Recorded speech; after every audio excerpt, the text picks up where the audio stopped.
Welcome to the Audiation in the Wild podcast with your hosts, Beau Taillefer and Eric Rasmussen. Season 2, Episode 15, looking at tonal learning sequence and harmonic learning sequence together. All right, welcome to today's episode. I'd like to just give a little reminder or statement just for people listening to the podcast, maybe for new listeners. This podcast has a lot of episodes that will be of relevance to just general music students or music teachers, but the vast majority of our episodes suppose that you already have a working knowledge of Edwin Gordon's music learning theory. So if some of what we're saying on the podcast sounds like a foreign language, you probably need to go back and study up. Eric, what's the best? Or call me. or email us. But Eric, what's the best resource for someone first getting into MLT?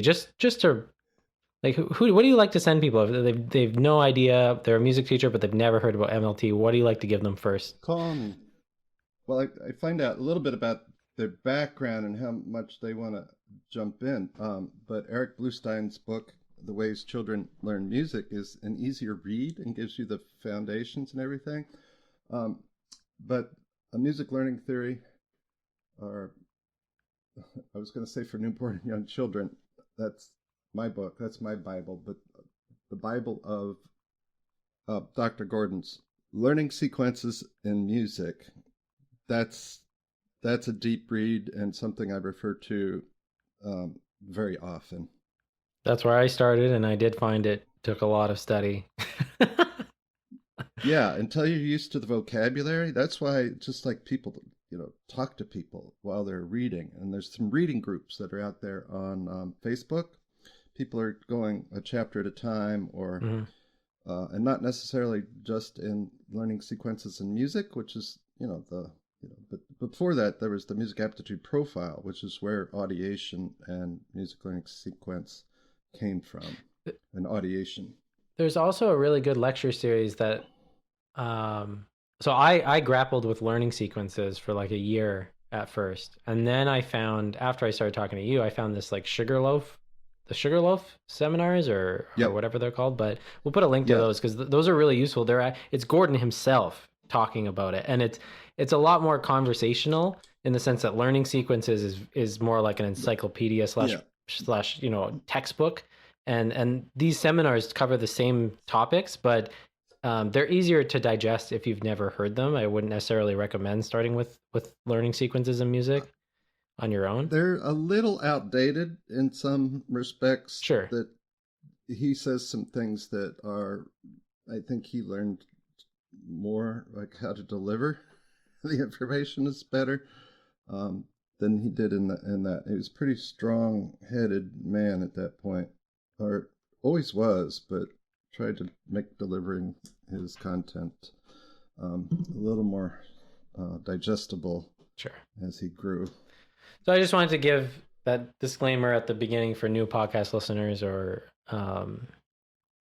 So today's episode is about harmonic learning sequence versus tonal learning sequence. The versus makes it sound like they're competing with each other. They're really not.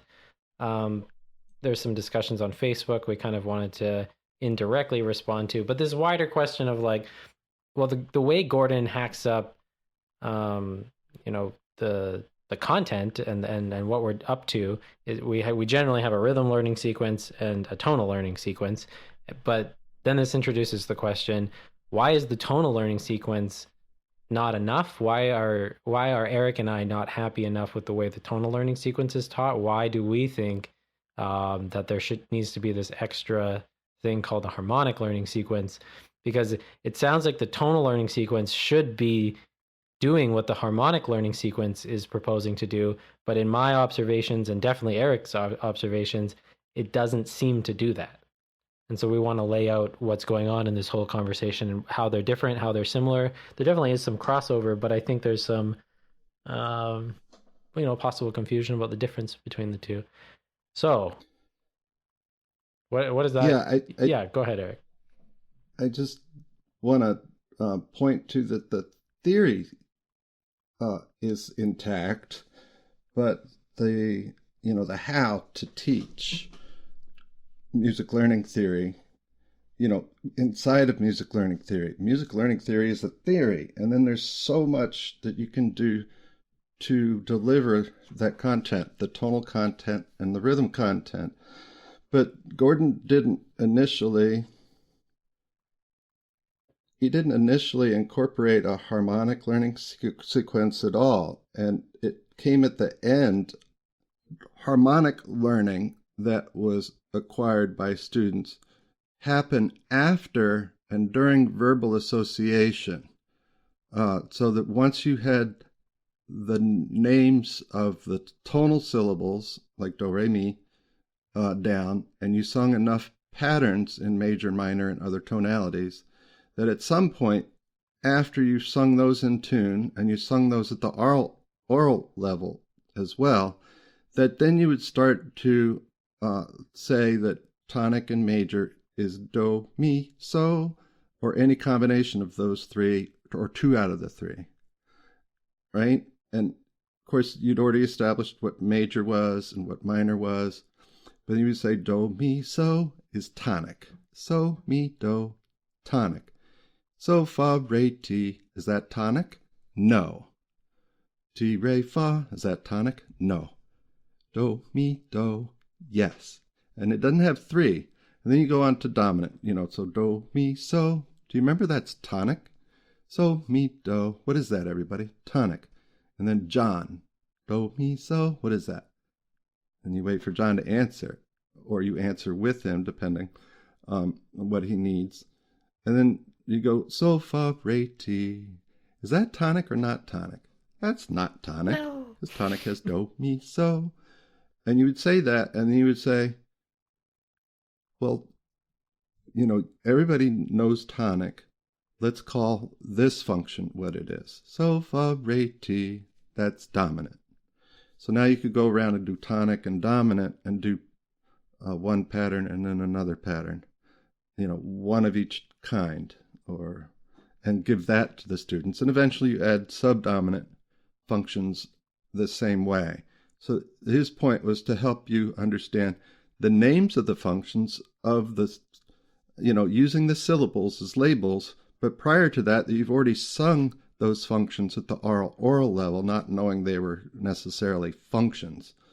And of course, in early childhood, there's patterns that aren't function patterns. They're diatonic patterns, which is harder to audiate, but easier for young children to sing. So that's an interesting concept right there. But that's the way I was taught, by Gordon in his classes in music learning theory, the second semester. There was 2 semesters of him. And it's really, in the long run, you just don't get much done at the harmonic learning sequence relative, learning it that way, than when I, by accident, started to notice how my children were learning. First of all, tonal patterns and harmonic patterns, tonal patterns and harmonic patterns are audiated completely different. So do, mi, so is audiated so much differently than, I don't know what key I was in, but do, mi, so is audiated differently than or those are audiated differently than, right? So that's where it started. Can I pause there for 1 sec, because I just want to highlight the importance of this distinction that you're making, because it's what was on my mind. So what you're saying is that when we teach students, or when we ourselves learn to sing patterns that are one note at a time in the way that tonal patterns are done, and that doesn't necessarily equip you with the skill to identify the pattern when the harmonic gestalt is played. So, for example, if I learn to sing do, mi, so, and I learn to identify bum, bum, bum as the tonic chord, that's a different cognitive process than hearing a full-blown one chord and just instantly knowing that that is a one chord. And so I think that that's kind of the foundation of what's at, I mean, that's what's at bedrock here with why these two skills are separate. And I just wanted to point to really emphasize that on, you know, Eric's emphasized it already himself, but for me, I mean, that's the fundamental starting point of why there even needs to be another type of training. Yeah. Well, in developing same and different, or rather a same not same test, or a yes no game, in the same way that Gordon developed his Audi H, or sorry, I call mine Audi H as a nickname. It shouldn't ever be called that because GIA probably has the rights to Audi. But Audi R for rhythm and Audi M for melody, which are tests designed for precocious 3.5-year-olds, or three maybe, but mostly 4 and 5 does it become more reliable. Um, After that, the primary measures of music ideation, or PMMA, they have a rhythm and a tonal subtest that works with about half of kindergartners, or a little more, depends on how well they follow directions. It's not necessarily a good measure of music aptitude if you can't follow the directions of the test, right? So that's a construct, a validity issue. Like, how is the test developed? How is it given? How is the directions given to the students work seamlessly so that they can answer, purely from their music aptitude, gut response on whether something is the same or different. And it really should be now same and not same, but they haven't republished that test with, or that measure of aptitude with that change. Mm-hmm. But so while I'm playing around with, do you end here? Like Marietta, do you end here? No. Do you end here? Yes. And children understand that there's a place that they shouldn't end, and there's a place that they can end, right? In general, right? Let's not talk about some pieces that do end on the dominant, right?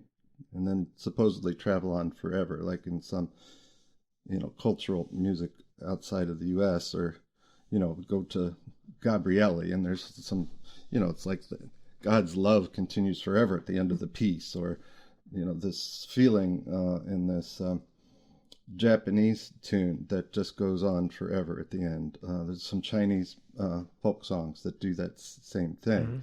Mm-hmm. Like, so at any rate, the issue here is that if children at 2.5 and 3 years old can do yes, no, and many of them can't, but many of them can. So I'm getting half the population of these 2 and 3 year olds, 2.5 to 3 years old, can answer whether that's a place to end or not, and do that fairly reliably.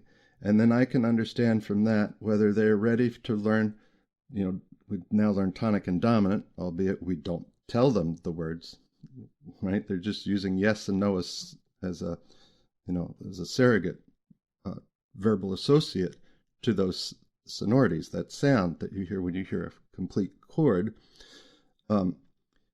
That now I can add subdominant function. Just say, uh-oh, we have a new one. Or I can even go further, even in the first week. Sometimes with some kids, now we're talking 4 or 5 years old, mm-hmm. we'll get to tonic dominant, subdominant, and double dominant. These are the exceptions, but there are maybe 10, 20% of kids at that age, mm-hmm. that can discriminate among all 4 of those.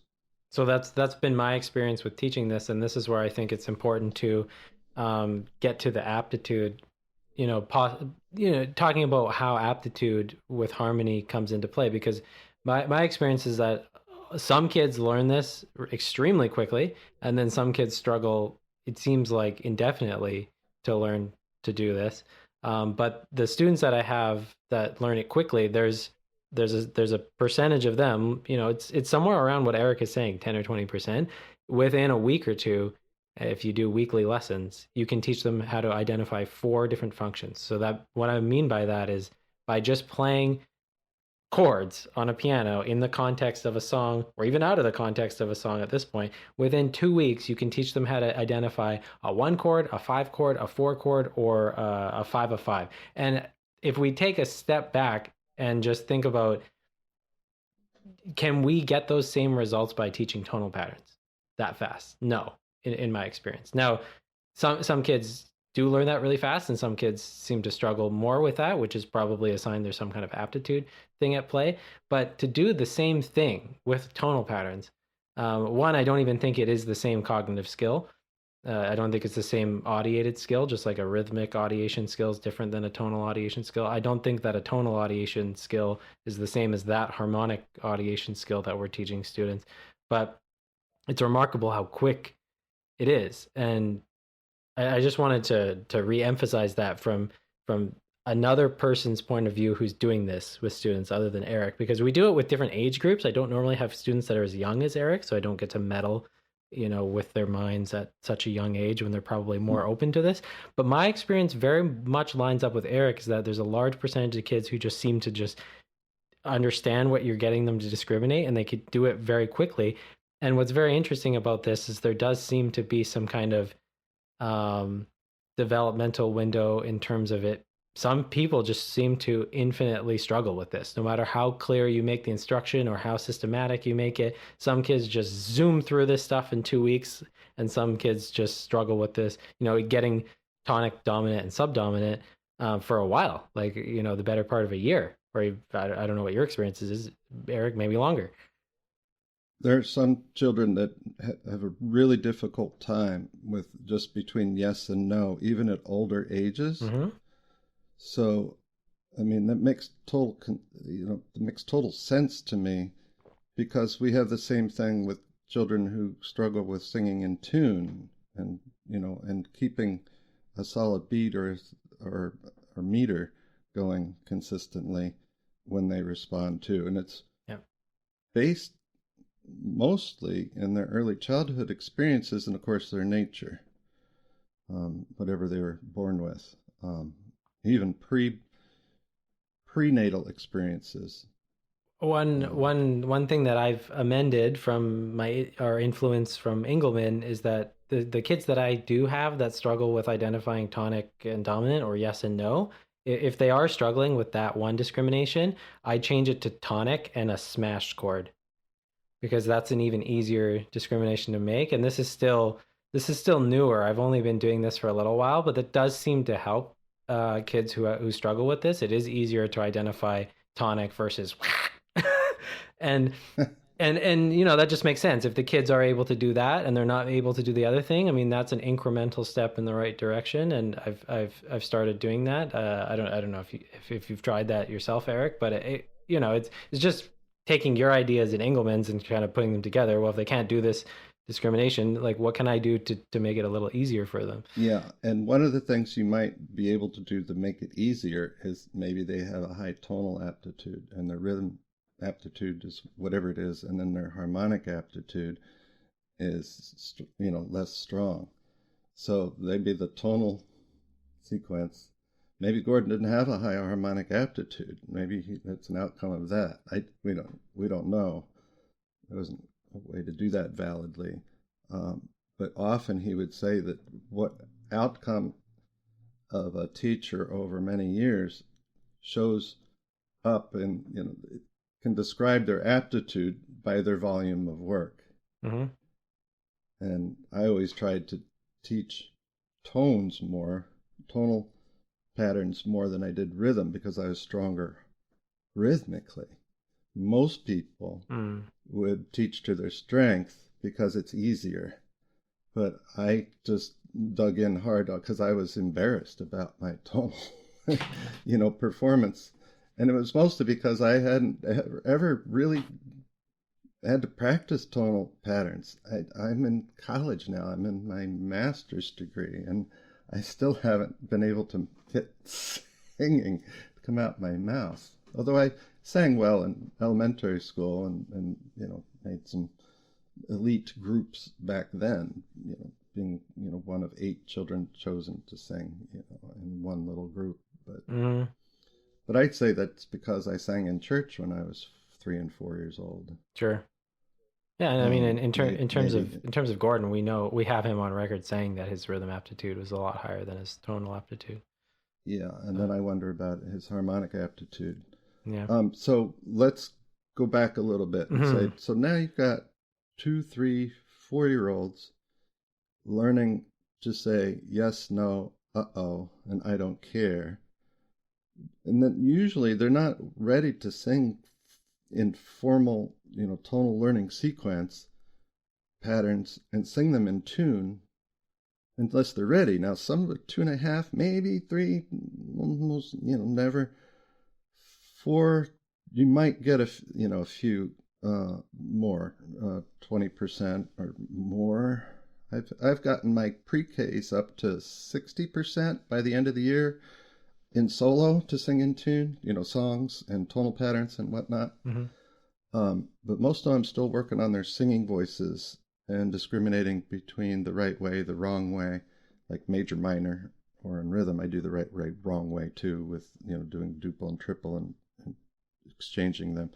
Um, say just to know if they can hear the differences, and then so if you can understand the harmonic functions before you begin singing tonal patterns, that's a huge boost. Now I don't have research to prove it, but it makes sense to me the if you know progressions and um, the harmonic functions, at least 2 or 3 in every tonality, that gives you a huge boost to be able to sing those patterns in tune when you get to that part in our oral or verbal association, and the typical way that those two skill learning sequences are taught.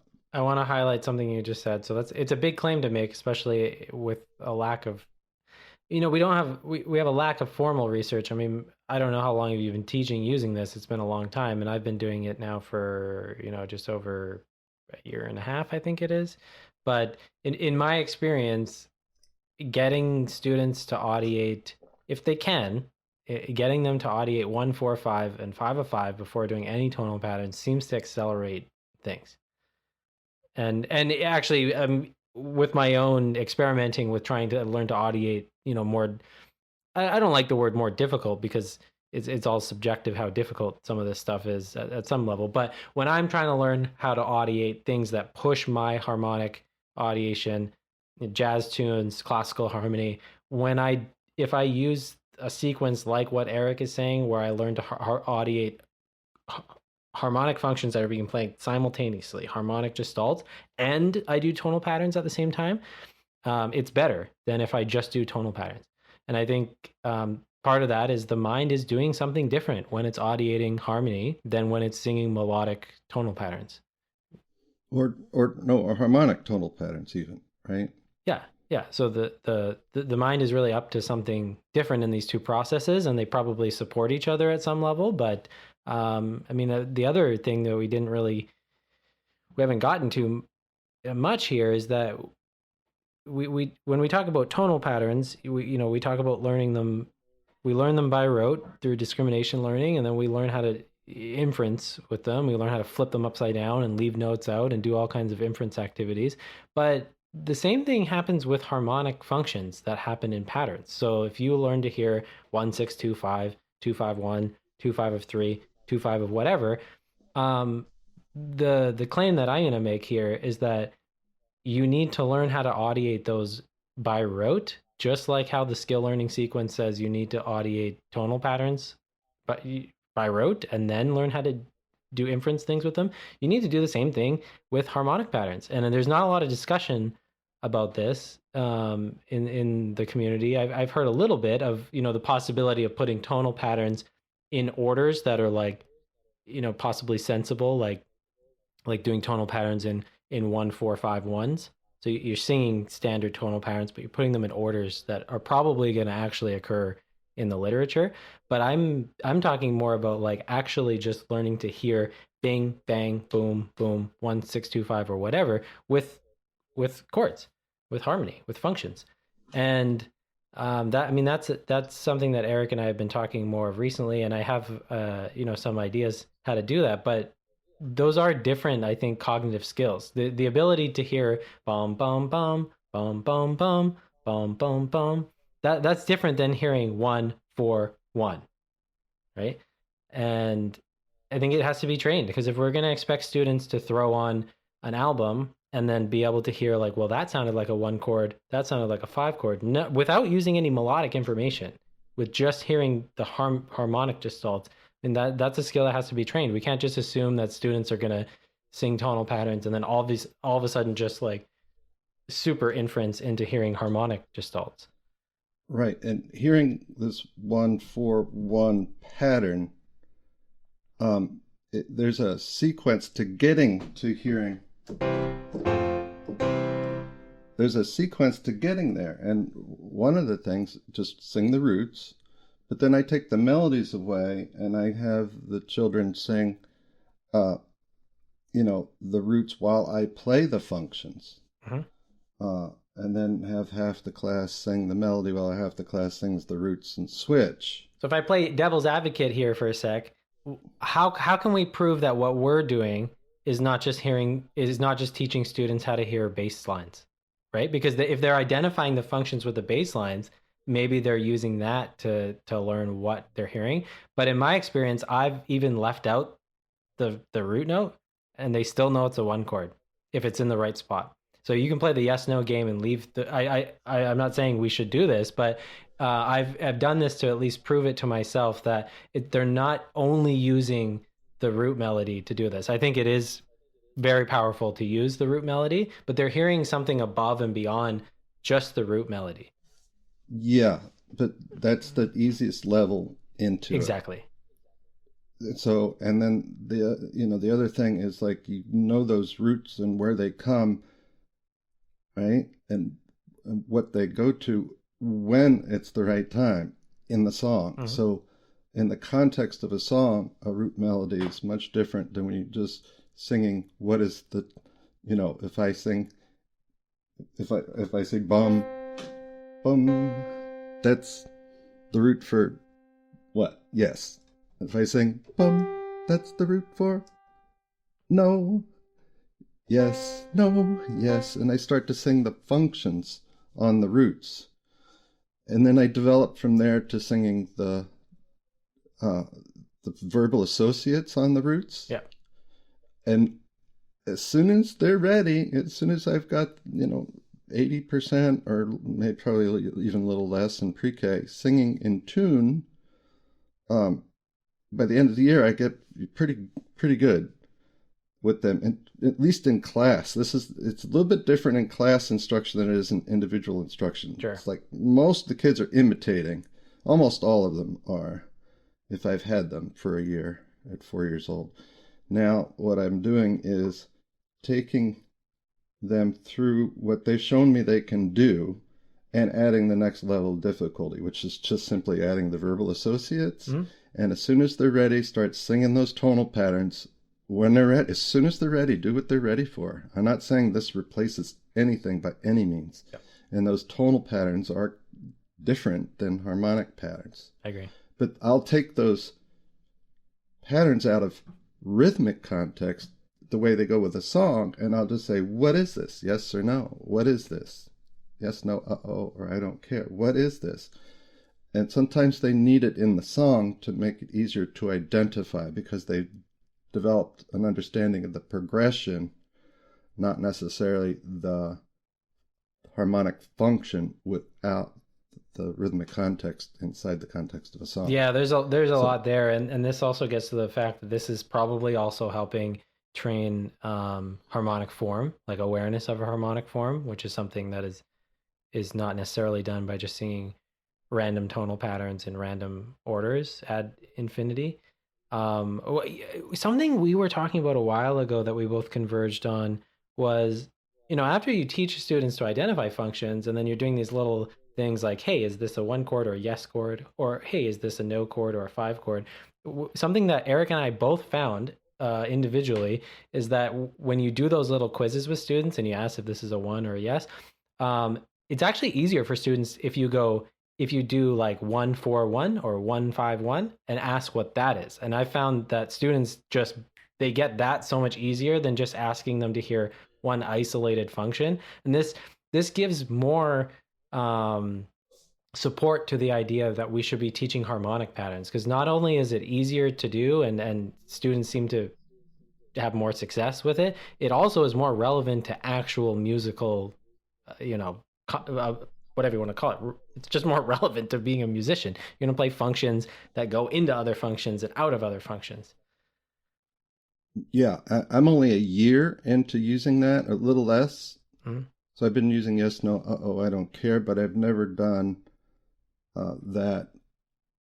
Well, in the pandemic, I didn't do it. So when we came back from the pandemic completely, which is just, let's just say it's been a year that I'm back and starting to use, you know, or a more familiar one for my kids is, let me change keys. And that applies to, you know, diamonds blow, right? Diamonds blow, diamonds blow your boat. Or, oh, no,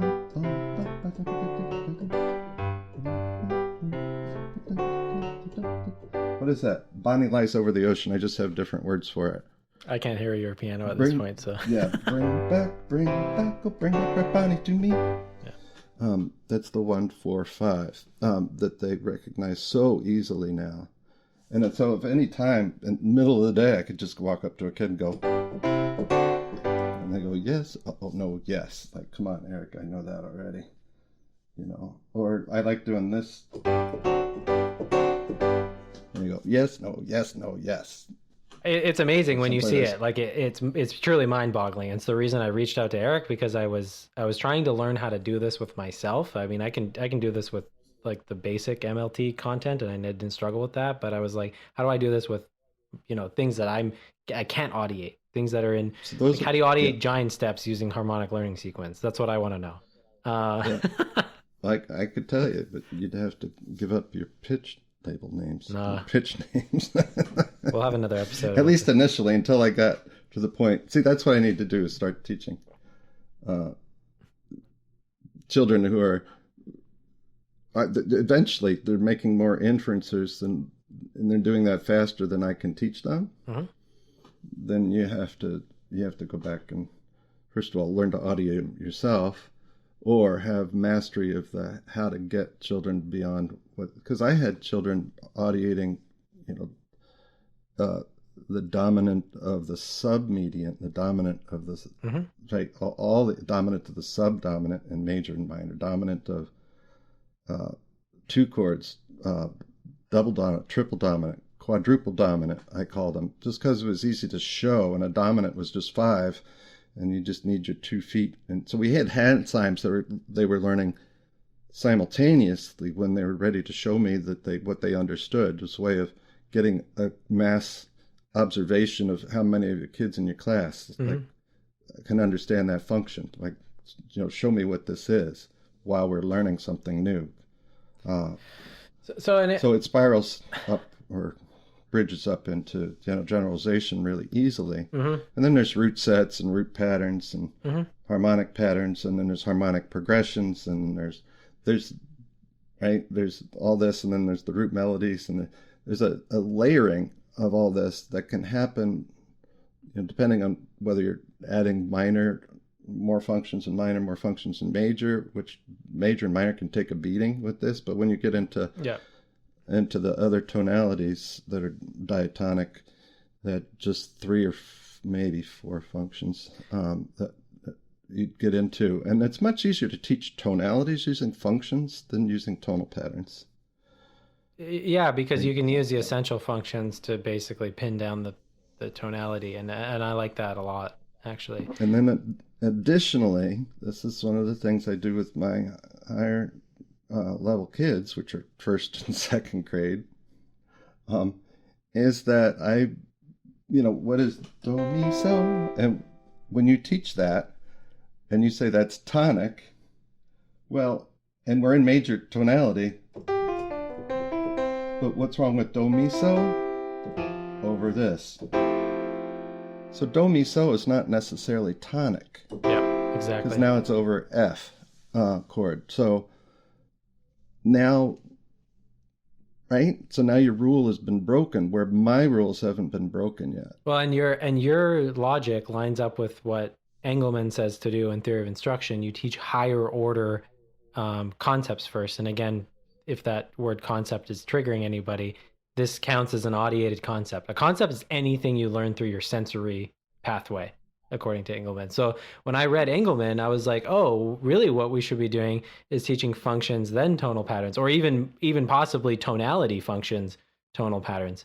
And what was hilarious is that how well this works. And another thing I wanted to say that gives support to this claim that the harmonic learning sequence should actually be separated out from the tonal learning sequence a little bit is that it follows the same skill learning sequence, or if it follows the same thing. You have to do now. It's weird because when you go from oral, verbal association, partial synthesis, what's weird about this is that people are going to immediately push back and say, well, it's not true oral because you can't sing the function. But that doesn't mean the mind is not audiating it. Just because you can't sing something, like just because, the voice isn't the total sum of what someone can audiate. Like I can audiate harmonic progressions in my mind, but I can't sing them, but I can play them on a piano, right? And so assuming that oral is somehow magically pinned to the voice, even though no one is saying that using the singing voice is not probably the most absolutely powerful tool for developing a strong sense of tonality and just use your singing voice. But there's clearly something going on where like the mind is able to audiate harmony. And should we not have 2-year-olds, 3-year-olds start labeling functions just because they can't sing them for some reason? And you don't even need a piano to do this, right? I mean, Eric, you're not having all your students play the piano or playing a chordal instrument. This is something they're identifying, but it still follows a skill learning sequence. You still have to somehow give a verbal associate to it at some point, and then you can take it down to partial synthesis and symbolic association. It's crazy. Like it just totally is nestled inside Gordon's theory. And so yesterday I have one of my students, and there were rehearsals all over the building and dress rehearsals and little group things. So a lot of my kids got sucked out of my class, and one kid who came, I said, do you want to just go play the xylophone for a little bit? Would that be more fun? Because she was just kind of, I wish somebody would come. I just wanted to do something fun for her versus hold the class with just. So we went over and I said, so there's G. Let's make G do. And I said, play do, re, mi, fa, sol, la, ti, do. So play that. Right? I'm sorry, I can't sing without the piano accompanying. I'm so lame that way. And she played F natural, of course, and then quickly fixed it. And I said, okay, now play. We played Twinkle Twinkle there. And it's like, okay. And then I said, all right, let's start on D now. And remember, we already used this one. I want you to use it again. And she just audiated the major scale up and down and discovered that C needed to be C sharp. And then we did A, and then we did E. Mm-hmm. And then we did the parallel minor to 3 of those. Mm-hmm. Not playing scales, but playing melodies at that point. I just wanted to give her the big layout, and then these are all the tones that you need to play these melodies. And now here's the tones you can play. And here's some melodies, and I even did unfamiliar melody with her. I made up a melody, and she figured it out by ear. And then she went and tried it on her own in those other keyalities, maintaining the tonality that she needed to play it in. And she's just like, this is pretty easy.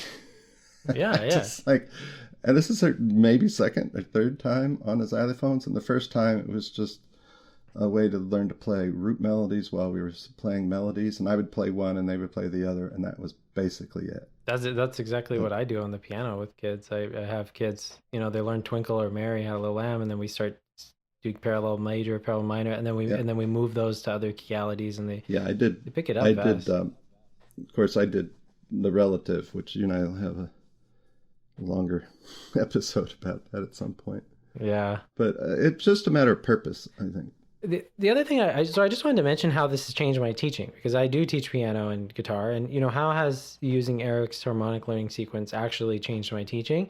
I mean, I try to get them to do 1-4 or 1-5-4 and 5-5 as quickly as possible. The students that I find that do learn that relatively quickly within a week or a few weeks, I tend to spend more time with them working on like rote playing of chords on their instrument, and there's not always a one-to-one correlation with how well they can do this harmonic learning sequence with how interested they are in it, but often there is. It's often the ones that learn how to hear those four functions really quickly, they tend to just enjoy playing more chords on their instrument. But the reverse is also true. The students that I have that struggle with that, when I'm teaching them to play guitar and piano by rote, and they're not getting the harmonic learning sequence stuff, they are just not interested in learning to play chords. They're almost always more interested in learning to play melodies, and I find that such a fascinating observation in relation to what we're talking about here, because it actually changes how I unroll my curriculum with a student. Because if they're struggling with harmony, I don't want to.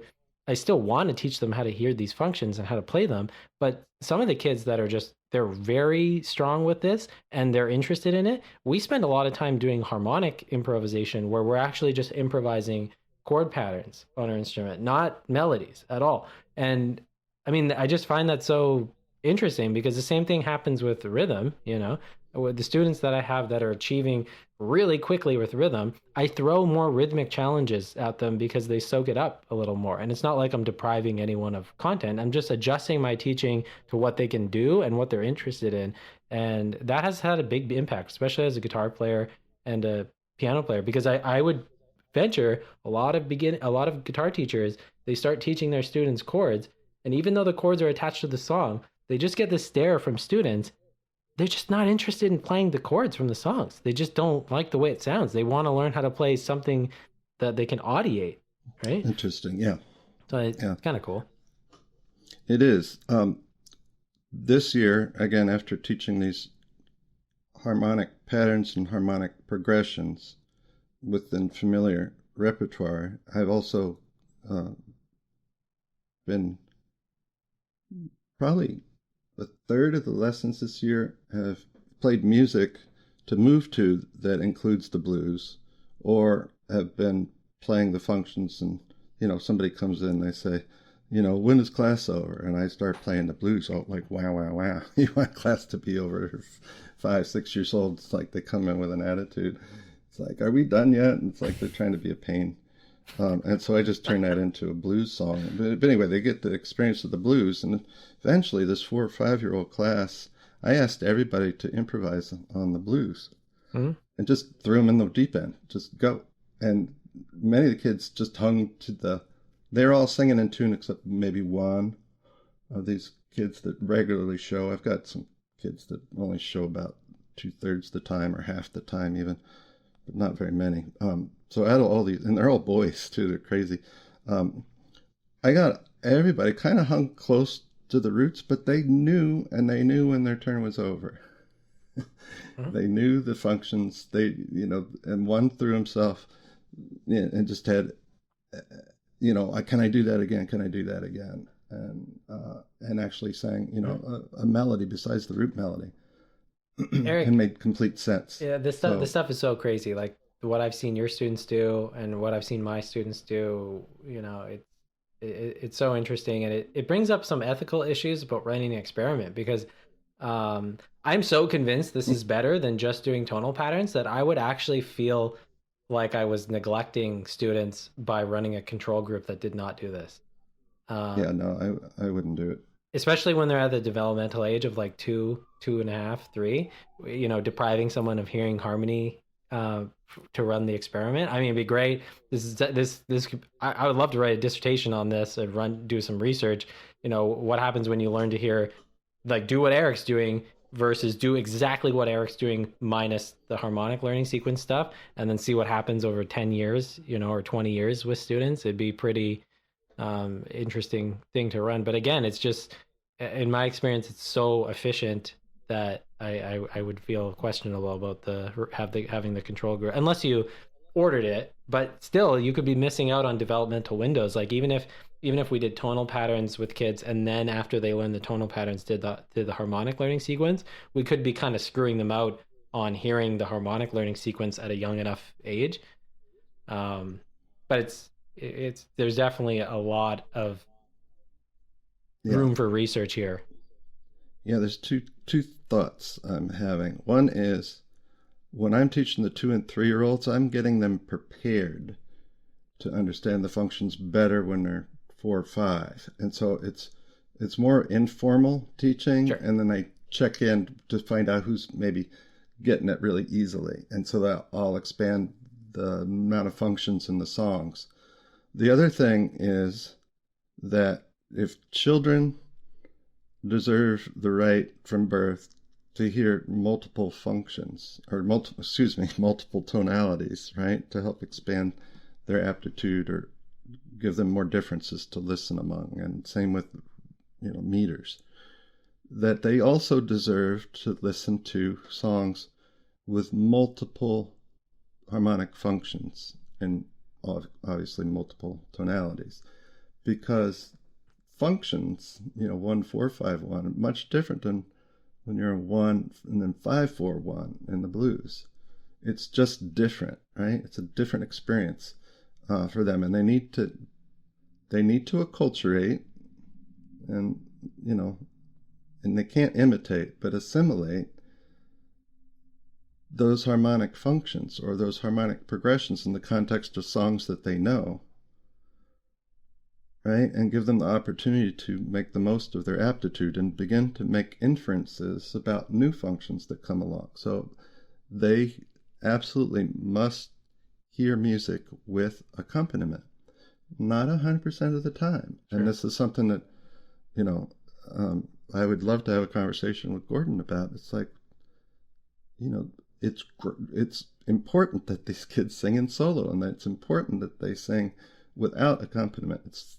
But it's as important to me that they hear, harmonic functions along with the melodies they're hearing, so that they have that experience. When you listen to Beethoven or Mozart or the snarky puppy or whatever, you're absorbing the functions that are being played. So, why aren't those all in solo, right? Mm-hmm. So, and I think hearing functions by being played by different instruments would only further this. Like the piano, like for a little kid, it might sound obvious to a music teacher, but for a little kid to have the insight, hey, Dr. Eric's piano can play the same functions that Beau's guitar can play, and as Mrs. Whatever's choir is playing, like they're all singing one chord, so that's all 1 5 1. And that's a big insight to have. And if you give them the ability to label functions through their audiation like this, it makes more sense that they would have that insight. But it's probably more common where kids learn to hear, if you're not doing a lot of accompanying with them or having guided listening where you're pointing this stuff out, if you're just doing tonal patterns, they're going to notice those things in melodies. They're going to say, hey, that was a 4 chord in the melody, but they might not be noticing like, hey, that was a 4 chord in the symphony, like just as a gestalt. And then I'll stand, I think there's every reason to assume that those are different cognitive processes. Those are different audiation circuits in the brain. Even we don't have, I don't think we have direct evidence of this yet. Possibly there is some neuroscience-based evidence, but just the fact that the brain is doing a different process must prove that it is a different circuit carrying out the computation, or whatever you want, the audiated computation. But it's funny. This is a topic. We're 50 minutes in, and I feel like we could. I feel like we go 50. I feel like we go 3 hours without even. Yeah, and there's more. There's more too, because when I play a lot of songs that have the same exact root melodies and the same functions in the same order at the same time, right? Mary Had a Little Lamb, London Bridge is Falling Down, Go Tell Aunt Rhody, Itsy Bitsy Spider, Little Bunny Foo Foo, which is the same as Wheels on the Bus. Wheels on the Bus is another one, and up we go. What is that song? I don't know. Uh, uh, anyway, somebody will know out there and be screaming at me through the speakers in their car. That what's another song? And they'll say Twinkle Twinkle, and then I'll start playing the functions to those other songs to Twinkle Twinkle, and eventually there'll be a clash, and that brings them this insight into like, oh, I know that's major, or I know that's the right way, but if he keeps that, and it sounds like that, it's like, no. They have this like insight, like, oh, the functions matter. Mm-hmm. Mm-hmm. And when the kids understand that the functions really matter, The people that I've how been you play them with the songs, yeah. the people I've met that are the most interested in harmonic learning sequence and the most impressed by what you're getting your students to do have been jazz musicians. I've shown your video to like a couple jazz teachers, and you know, these are people who understand the power of harmonic audiation through improv and composing and stuff, and they say, well, like, fuck, I wish someone showed me to do that when I was 3. Right? Because I mean, Yeah. when you see the value in something and it's important to you, I mean, when someone else has just figured out like how to beeline this into someone's mind, I mean, the teachers, the piano teachers that I see that don't improvise, that don't play jazz. I'm not saying jazz is synonymous with improv. You can improv in any genre, obviously, but often people that get very into improv get into jazz. Why? Because the harmonic stuff is just so adventurous. I mean, where else is someone going to tolerate you doing that kind of stuff unless you're playing, you know, contemporary classical music, which I'm equally as passionate about. But I mean, typically teachers that I meet that don't improvise or don't compose very much don't find what you're saying as important as people that do. And yeah, it is my purpose to create people who are creative, to give them the tools to be creative and to improvise. That those are the best skills to have, to write and to improvise. And the reading will come along because when they leave me, I don't have a music learning theory person to send them to. But when I focused on the reading and writing, you've seen my kids sight read in first grade and audiate, you know, patterns they've never seen before, and do that. And this is like, okay, but they're not going to go learn. They're going to learn lines and spaces when they go, if they're not already in a Suzuki type program. Yeah. But I just figure that harmonic learning will apply to anything they play, whether they go on to be in a choir or whatever they do. And another defense of what Eric is up to, I much prefer the first type of harmonic or tonal symbolic association to be like Roman numerals of the functions, because what's going to happen is, like you said, they're probably going to leave you and get a teacher that's going to teach them to decode, but eventually they will have a teacher that's going to try to teach them harmony that will use those signs, whether they're hand signs or Roman numerals, and that's going to stay with them. And I'm a big fan of using there's a whole can of worms with symbolic association with this, because I think it's much. But it is symbolic association. It's not theory when it's taught this way. I had a student who's really smart, in addition to musical, and I just handed her the marker because she came in a few minutes earlier than the other students, and she's 7. She's going to be 8 this year. And I just handed her the marker, and I said, do you remember a major sounding chord? A major sounding tonic is capital I, right? She says, and she corrected me, 1. And I said, okay, you remember. And I said, will you write down the blues? And she wrote down the blues. And she needed a little tweak at the end because she had 1 extra measure of tonic like that. And then I said, well, now do this minor song. And she wrote that down. And I said, can you write I didn't say the essential functions. I played them for her, is what I was doing. I was dictating. That's what I was doing with the blues too. I was dictating to her on the piano for her to write the functions. She could almost do it by herself, but when she got stuck, I played the piano, and then for the next couple items she did, I was playing that stuff.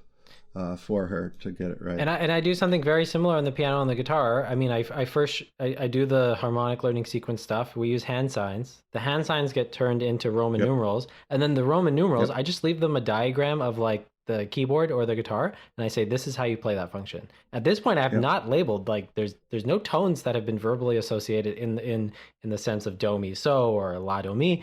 They're just learning like, well, I know what the one chord sounds like, and this is Yeah. how I actually play it on the No, piano. by the time the kids are ready to sing, I'm doing tonal patterns right away. Yeah. Uh, no, it's crazy. And then just 2 weeks ago, I put the essential functions up in Mixolydian and Dorian, and they're exactly the same, except all the capital I's are lowercase I, right?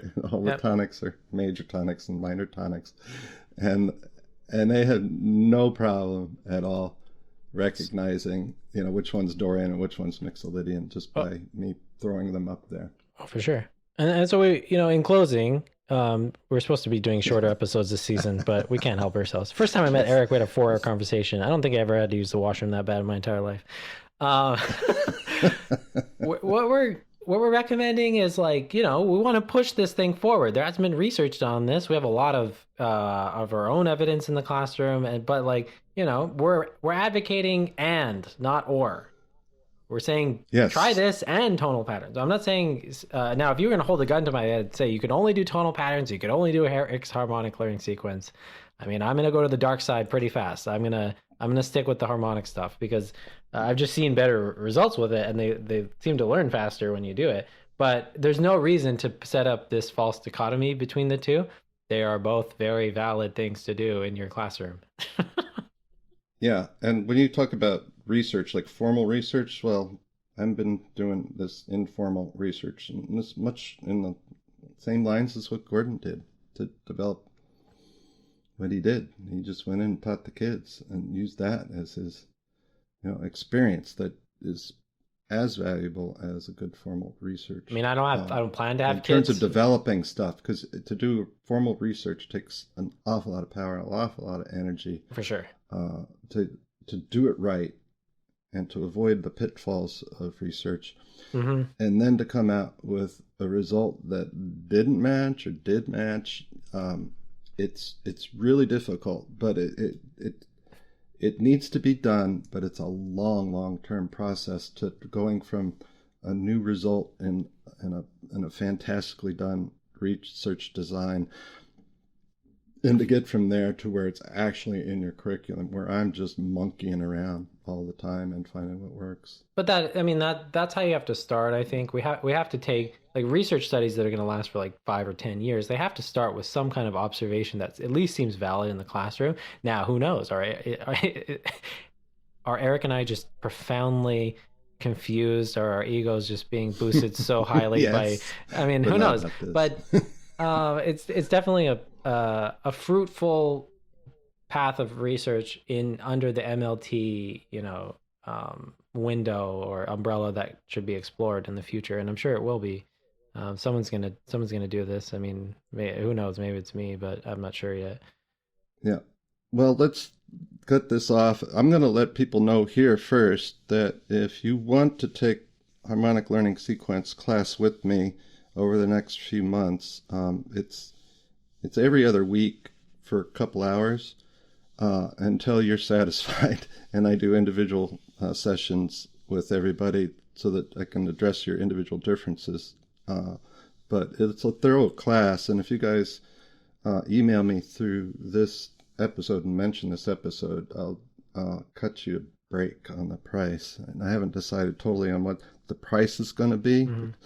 but I'd rather have a small amount of people, no more than 10 Yep. in my class, and I might do it again this summer, but it'll be more expensive this summer. Yeah, I mean, For I highly sure. recommend So people jump into that.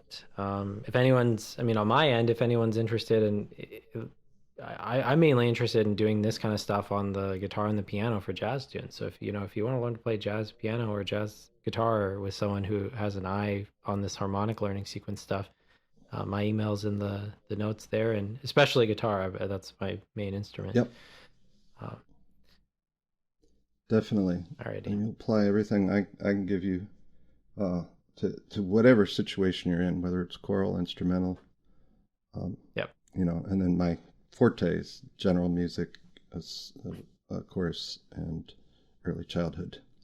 Mm-hmm. So, yeah, it's good stuff. I'm looking forward to hearing from people. Thank you, Beau, for being a support like you've been for a couple of years now. Crazy. Yeah, I'm a big fan of Eric's work, and I think it's one of these situations where you encounter someone who's really who's really discovered something important about how people learn music, but is not well known enough. So, I mean, part of my intention here is to help people. I mean, I'm very aware that I go off the rails and make a lot of claims and all that stuff. I'm having fun on this podcast, but I think, a big core of this podcast is supporting Eric's insights. And my one of my intentions as a musician and a music teacher is to help take what Eric has figured out and put it into other contexts, and push it more. And I'm trying to do this with my own audiation and my students. Maybe next time we'll talk about the project that I'm engaged in right now, which is Yeah, yeah. some more good stuff. All right, till next time. Excellent. All right. Thanks, Beau.